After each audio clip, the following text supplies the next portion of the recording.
Hello, everyone, and welcome to the Real Positive Girl podcast with me, Sabrina. This is the show that'll help you become your best self. And today we are talking about no one is coming to rescue you, a victim mindset. But before you jump into that, as always, I want to invite you to come say hi to me on social media on Instagram and TikTok. I'm at Sabrina Joy Perozo, and I'd love to say hi to you and talk to you in the DMs. And so go ahead and give me like a DM or just say hi or leave a comment or anything. I look forward to chatting with you there. And I do want to excuse my voice. Just to be totally, completely honest and vulnerable with you, I let out the biggest scream because I was so frustrated after a conversation that I had, and it was a way for me to just kind of just try to release all of my frustration and anger all at once. And so it's actually really bad for my throat. I need to not do that, especially since I spend time singing at church. But that's why it's bad, because I screamed just one long, loud, shrill scream just to get all my frustration out. So if you ever need a way to release frustration and anger, I would say do that. But just make sure you don't do it somewhere where someone's thinking you're gonna be murdered or something. So be careful of that. So anyway, come say hi to me on social media. If you check all the show notes below, you'll see where you can sign up for the weekly newsletter that comes out every Wednesday evening that has different stories and anecdotes to help you think more about your mental health and your mindset that I don't necessarily go into detail on my socials. And so check that out. Also, the journal, the planner journal hybrid that I created called Emotions Every Day is available for sale. So you can go ahead and click that link and purchase it if you would like to do that. We also did just get the stickers in to go along with anyone that orders during launch, which is up until the top of um, November. It's until November begins, and then we'll go back. The price will go up for the planner journal, and you can buy the stickers on the website, but they won't necessarily always come for free when you purchase the journal. So just a couple things to consider. There's so many other things down there too, but let's just go ahead and get straight to today's episode, which is again, no one is coming to rescue you, a victim mindset. So, when I was a child, my mother, and I think as a child, I would say, let's start at age, I don't know, 5. That's probably correct. Um, that I could actually remember having these feelings and desires. But when I was a child, my mother, who was a drug addict and a drug dealer, and not the parent that I lived with full time. My dad had actual legal custody of me, even though some my mother tried to make it seem like he did not. She kind of definitely ruined his life. I definitely can agree with that. As much as I loved her and adored her, she made it a living hell for my dad. But regardless, when I was living with when I was a child and I would see her and she would visit and she would find different places to live close to me, to stay in touch, even though I was one of 6 of her children.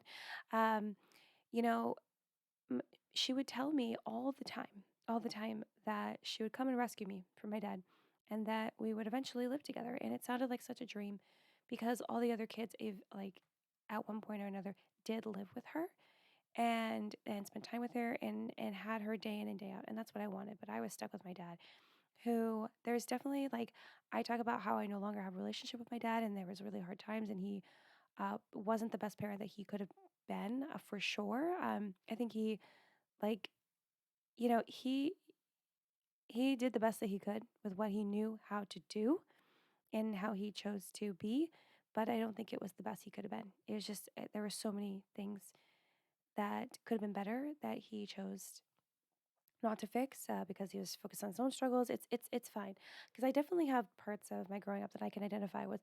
Really cool, super grateful that he taught me how to do that. I came out alive.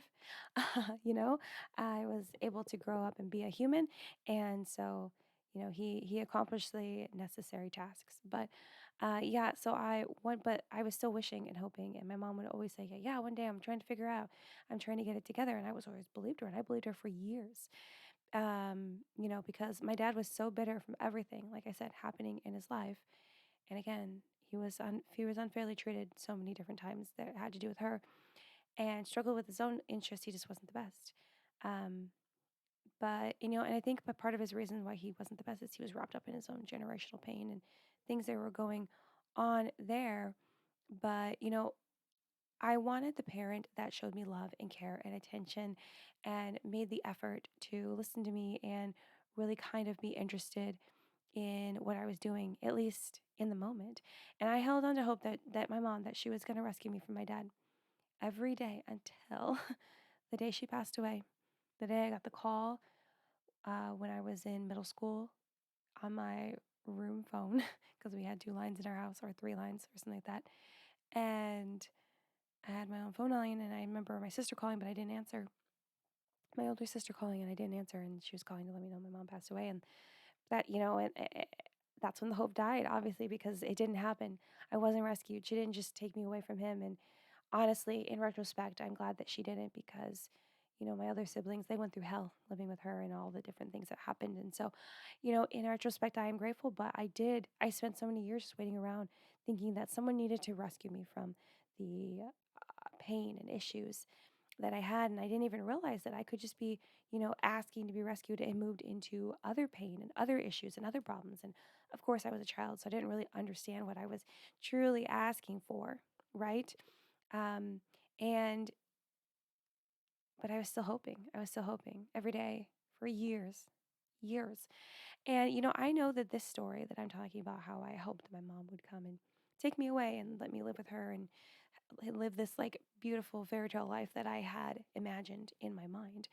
I know this isn't going to necessarily translate directly to what a lot of us go through in terms of waiting for someone to rescue us from our unhappiness or disappointment, problems, struggles, fears, or even our insecurities, right? But the story is an example of waiting so long for someone to come along and take us away from our pain and our hardships that never actually happens. We never actually get rescued, right? We're never just like whisked away in this beautiful fantasy and ideal of no longer having to deal with that crap, right? Like it doesn't happen. But that's how I'm illustrating it, because like, and I feel like it is appropriate for me to share a story from my childhood. Sorry, my throat is so dry because I was screaming.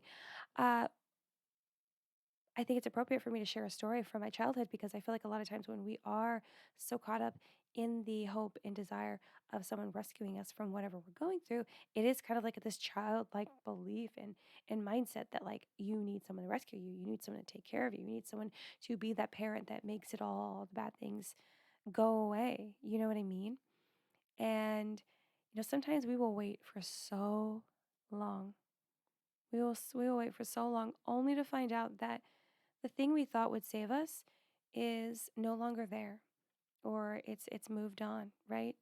And we end up having to figure it out on our own anyway, right? Like for me as a child, obviously, I just grew up with my dad, and that was rough, but it was okay. Like, I made it out. It's fine, and I'm here to share the lessons and things that I went through, and I learned a lot of really good things, a lot of really helpful skills and abilities, and but also have a lot of trauma and pain from it. But regardless, it's like I could have, like, I mean, maybe not as like a young child as at 5, but maybe if I had let go of this desire to be rescued earlier in my life, I could have spent more time trying to figure out how to make life better for me, even as a young child, even as a child, as like 9, 10, 11, and kind of shifted my mindset, or found people in my life that would help me feel safe and important and all these things that I was looking for from my mom that I never got to be rescued, right?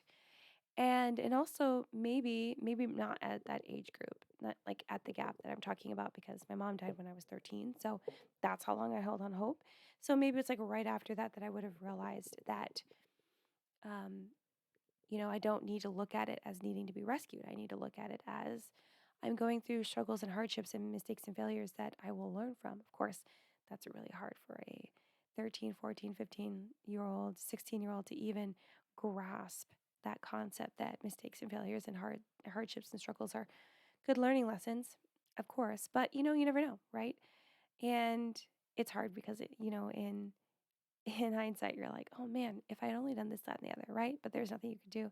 If you waste a lot of time doing that, then that's not going to help your situation either. So anyway, it's important to realize that sometimes we just wait so long, and we just find out that that thing that we thought was going to rescue us is no longer available. And usually it's just like a circumstance or a windfall of something, or a person, or some sort of change that we hope is going to happen. And we just have to take it in our own hands and figure it out. And I think it's a good thing. I really do. And maybe it's because I've been through so much strife and struggles that I'm like, yeah, it's fine. Like, we will um, find a way. But I can understand how it's hard when you're so caught up in a victim mentality of thinking like, no, you don't want to, because eventually someone takes care of it, or it just like evaporates into thin air, sometimes because people just give up wanting to deal with you, or the problem just fades away naturally because you're no longer trying to fight it or have anything to push against it. And that's not how we need to be. We need to like change and shift our mindset to be like, okay, like we can handle this. It's not just like the world against us. And I don't think we should waste our time waiting for someone else to do the work. We can try to figure out on our own, or ask someone else to assist us or teach us on. So when I say that like being a victim and waiting for someone to rescue you and come along and do everything for you, that is not the same as asking someone for help or asking for someone to teach you how to do what you need to do or what needs to happen. It's totally different, because when you ask for help, you're not asking for someone to do all the work for you, right? Because you don't feel like you have to do the work for whatever reason. No, you're asking them to help you, assist you, come alongside you and be like, okay, what should I do? Or can you help me understand this better? Or can you teach me how to do the skill that you're really good at so that I am equipped and ready to take on the issues and struggles that are coming up, right? So we don't need to sit in this like victim mentality that tells us that we don't have the power to fight back or move past whatever's trying to come against us. Those are all lies. They are not true. We can push back and find our own way to be happy again, or problem solve our struggles, or face our fears, or better understand and strengthen the insecurities that we have. We can do all of these things. I'm not saying it's going to happen overnight or quickly at all whatsoever. It might take more time, it might take even more time than we expected, but we can do the work, and we are not incapable of taking care of ourselves. And what we do does not need to be perfect. Again, it's not going to happen overnight or just like in a week or a month. It might take way longer than that. Oftentimes it does. And it doesn't have to be perfect in however we decide to push back against what's coming at us or try to solve whatever issues that we have. And we just need to tell ourselves and believe in ourselves that we can do it. And we don't have to continue to sit in this victim mentality of that's holding us back and telling us that everything is against us and we are the only person that knows the truth. Like, it's not true. We have to do our part, you know? We have to do our due diligence, and God will come in and assist us as time goes on. That's truly what I believe. So in today's episode, I did that whole like loud tisk thing, sorry. In today's episode, I want to talk about how we can tell whether or not we are struggling with victim mentality. And I understand that, like, if you follow me on social media, then you know that I already have a video that I quickly go through what, how you can tell, kind of like, behaviors and mindsets, how you can tell that you struggle with victim mentality. But I think there's a couple new ones in here that if you do follow me on social and you saw that video that weren't in that video, but also we're going to like kind of dive a little bit deeper into those as opposed to just saying like what it is. So don't feel like, oh, I've already seen this on social, so I don't need to listen. It's just going to be a little bit deeper, right? And so, yeah, today we're going to talk about how you know whether you're struggling with victim mentality. And then the next episode that comes out after this one, which will be Monday, which will be Halloween of 2022, I will talk about what we can do to shift away from the victim mentality. And I was thinking today, I was like, wow, it's been a while since I've like done 2 episodes that are related to each other. So that should be fun.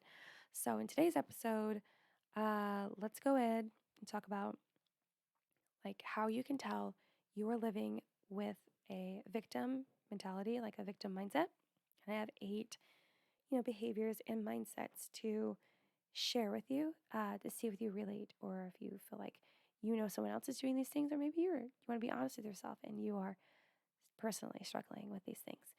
So the first one is blaming other people for your feelings or situations.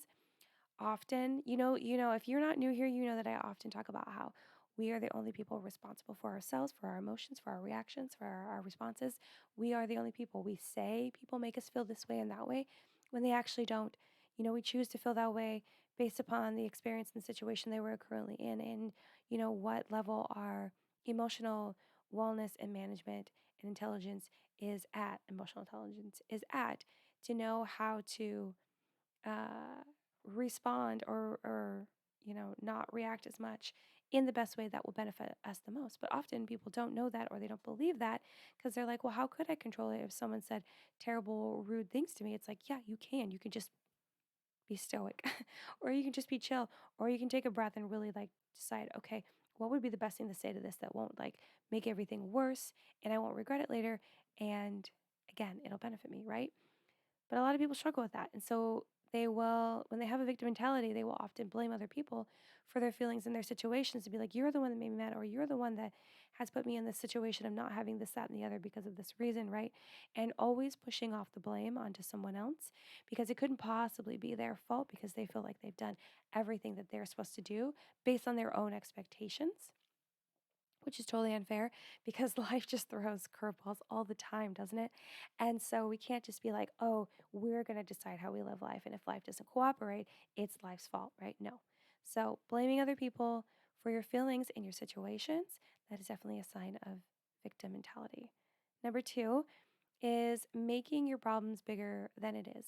So this would be like increasingly like inflating your problems, your issues, when it's some small thing that needs to be dealt with, or that happened, like maybe someone, you know, cut you in line, and you make it seem like it was the worst thing, where they like purposely cut you in line and they've somehow made you feel guilty and bad about it, that you didn't offer it to them. And it's this whole big drama that you just kind of like draw out, and you make your problems bigger, because also you want to make your problems bigger so they seem bigger than anyone else's problems, so people feel bad for you and then they want to do things for you. It's this whole like manipulation game, that if you do struggle with victim mentality, you might not even realize that you're playing that game, because you're just so immersed in that behavior and that mindset of being a victim, right? So making your problems bigger than it is definitely a sign of victim mentality. And just be cool about it. I know sometimes we like to add like a dramatic spin to how our day was. Totally fine, but if you're just trying to blow it out of proportion, it's unnecessary. Number three, thinking the world is out to get you. This is like a classic, a common sign, a common like quote unquote symptom of having victim mentality. You think that everyone's out to get you. You think the world's out to get you. You think that you are so good and close to perfect that you could never be doing the wrong thing, and everything you're doing is right, even when someone told you to do something differently, but you decide to do it in your own way. You're like, oh, well, I know this is going to be better, and they're going to appreciate it, which is such, oh man, it's deep. It's deep, like really trying to like, paint over everything and not make it seem like you're doing anything wrong. But so if you think the world is out to get you, if you think that everyone else is always wrong and you are rarely wrong, you're always right, or you're often right, then you might be struggling with a victim mentality. Number four, number 4 out of 8, you guys. Four is always using your struggles to justify your toxic behavior. Always using your struggles to justify your toxic behavior. So this would just generally being an excuse of being like, oh, well, I was super mean to her because I had a bad day, right? That is using your struggle of having a bad day to justify you being mean to that person, because you're like, oh, I can't help it, I was just having a bad day. Or even, this is a very classic example that one day I'll bring up to my husband, because he feels like he has to have coffee before he's like awake. But if you were like, oh, yeah, I was super rude to them because I just haven't had my first cup of coffee yet and I need to, or else I'm the worst person ever. It's an excuse. It is like a poor, terrible, awful, ugly excuse. And it is you thinking, it is you like using your struggles to justify your toxic behavior of being rude and backlash and all this stuff, just because you haven't had your cup of coffee yet. Just because you haven't been able to indulge in that dark brew that just makes you feel awake and alive. It's an excuse, and it definitely demonstrates a victim mentality, and also narcissism. A lot of these are like narcissism as well. So that was number 4. Number 5, you think everyone is purposely trying to hurt you.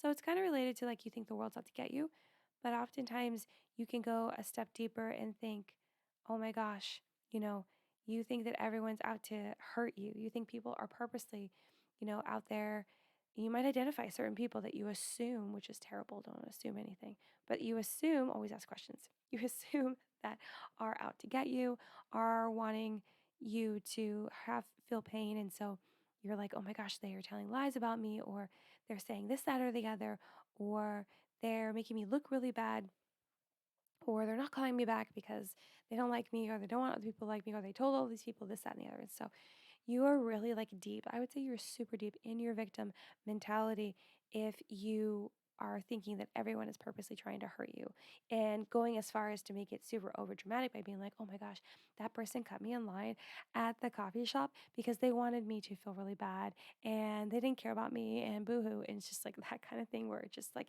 extends to this level of like absolute ridiculousness. Absolute ridiculousness. So you think everyone is purposely trying to hurt you. Number 6, you find things to complain about even when things go well. I have several people in my life that are like this, and it drives me crazy because it's not as though I'm like living in this like toxic positivity world where everything is great. Yeah, I'm very like neutral. I'm very like, okay, like this really sucks, but I am super grateful that this is going well, or I have this, or I have this to lean on, or I look at this thing and it reminds me that I was able to get through that struggle. So that means I'm able to get through this struggle. You know what I mean? So being positive, leaning into gratitude, but not overly positive where it's just sickening and not helpful at all. But, you know, so it's tough for me when I hear people complain, even though something's going really well. And that happened recently in our household where, you know, it's hard right now because we're trying to make decisions on whether or not we need to trade time for money or money for time. And because we're moving and we're just like we're moving physically into a house and then we're also moving into a different season of life. And it's hard in different areas with our kid, with our work, with our business, and all this stuff, right? So in our mindsets, and it's hard, but it can be so easy. And it's so easy to be negative, right? It's so much easier to be negative and just complain, even if things are going really well. And for us, it's like things are finally picking up, but it's like you want to nitpick at it because you need something to just be upset about, to really like carry on this disposition of I'm a victim, nothing is wrong with me, I'm not doing anything wrong, it's on everyone else, which is not true at all. So you find things to complain about even when things are going well because you could easily just like not say those things or focus more on like what you're grateful for and being grateful for the things that are going well right now in the present. Number 7. And sorry, that might sound confusing, but I mean like grateful, like being grateful and thankful for things that happened in the past and grateful for things that are happening like right now in the present. That's what I meant. I don't think that was clear. Number 7, you refuse to see your struggles through other perspectives. This is so important. Perspective is so helpful when we are trying to understand something. Because if you're able to see it through multiple lenses, then you're able to understand how it's going to be perceived by a lot of people, not everyone, but a lot of people, and whether that's going to work or not. Or you are able to see other opportunities or ways to problem solve if you see your personal issue from a different perspective. And it can be really hard to do that when you have victim mentality because usually when you have victim mentality, you're so absorbed in your confirmation bias. So it's just basically you going to someone and looking for them to confirm the feelings that you have already, just to like reaffirm those so that that you're right and you're correct.